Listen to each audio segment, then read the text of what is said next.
But I know, Mike, you as just a person that produces things is a big fan of productivity and making things faster. So you're a big fan of AI.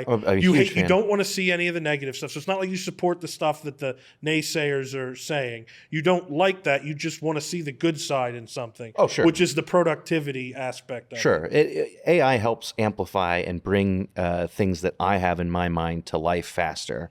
I don't think it's ever going to replace a human and what a creative human can bring to life.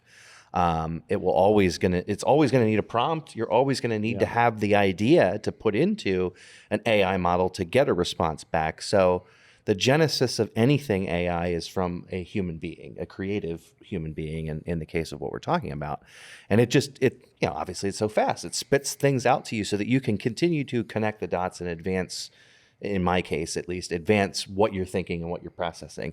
Some of the ideas that ChatGPT or whatever AI source you're using spits out are horrible and they're terrible. But there's other things where you can even pick nuggets out and say, okay, this really helped me think about something that I wouldn't have thought about. And then I unravel it as a human being.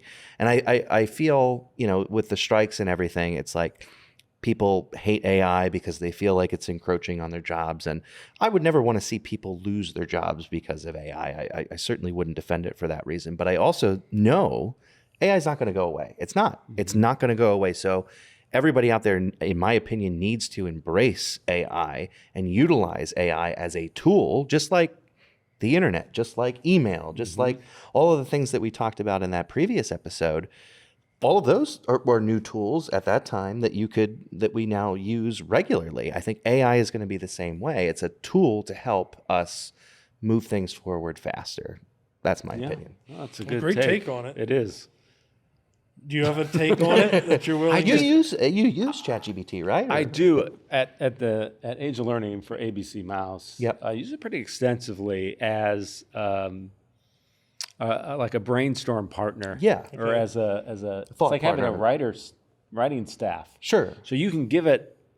For me, I find my most success if I give it something. Sure. Like a rough draft, or say a joke or a line, and say, even if I just say make better. Sure. Or and it just pitches some alternatives. It's just it helps kind of, even if you don't use anything. Sure. Keeps It gets the you mind thinking. going. And I know you said you have an aversion to being in a room with other humans. Is talking to a computer. Is talking to a computer better? Like Absolutely. Yeah, so that's right there. Because so it's your own personal writer's room where you don't have to worry about them. And they talk to you now. Like you can. I know You saw they can. AI. You can talk to ChatGPT. What do you mean? Have you tried this? What do you mean you can talk? You to can it? it's Siri, but it's continual. So you can push the button, give the prompt, and then she'll talk to you. I didn't know it's a she.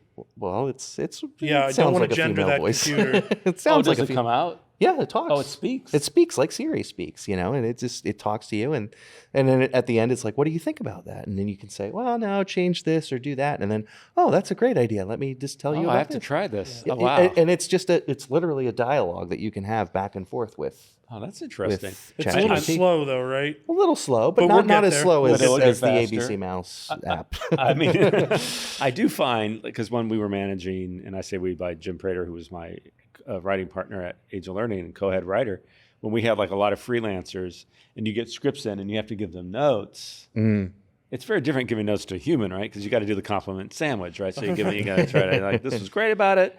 This, you need some work. How about this? And then the compliment at the end. You don't have to worry about the chat. I mean, I literally said, like, this is terrible. This is wrong. Like, I meant this, and it doesn't take offense. So that is a time saver there. Can we be frank? Can we be